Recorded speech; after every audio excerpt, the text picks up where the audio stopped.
Racing, who had spent a lot of one of the evenings this week rebuilding the 98 car, were then helpless with the sister machine out of the race. Still, the dice at the sharp end between Porsche and a different BMW continued. Charles Wirtz being caught and drafted by the Grello car, catching and using a bit of side draft, and Lawrence Vanthoor with some bad recent memories of running into Antonius Bucher and Tiergarten, but he was able to get ahead in that situation. Frank Stippler, having taken the opening stint in the number 16 car, would eventually give that ride up in one of only, well, 2 supersonic Audis. There are actually 3 in the race if you count the Jutta Racing car as well, but that is yet to make its presence really felt in the top 16, shall we say, as the epic fight out front continued. And it's not just a case of being involved in an arm wrestle side by side, door handle to door handle on the racetrack, but the engineers are having to earn their money this year as well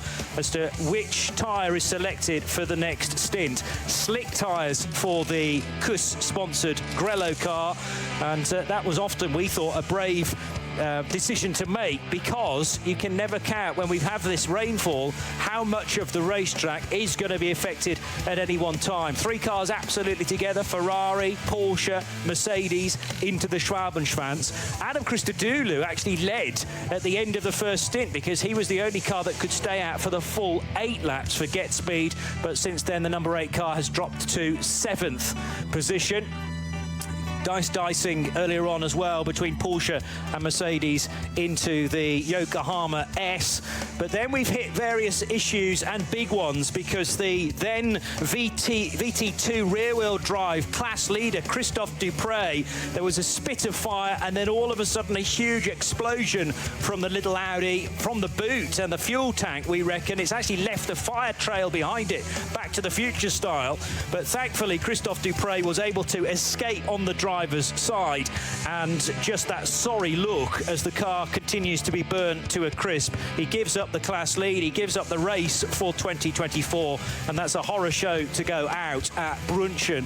And also, within the next few minutes, the SP3 race leader would disappear as well. Poor old Christophe, he even tried fanning those flames, but was eventually coaxed away by the wise marshals, because that was always going to end in a bad situation until the fire extinguishers arrived on the scene. He did have chance to pop the hood, but I'm not entirely convinced that helped a great deal, with the nearest major marshal point actually at Eiskurve, further around the bend. This has only happened in the last few moments. He's trying to put that fire out and make sure that it doesn't spread to even more important parts of the car, and it was only when the intervention fire truck arrived on the scene that they were able to fully attack the flames.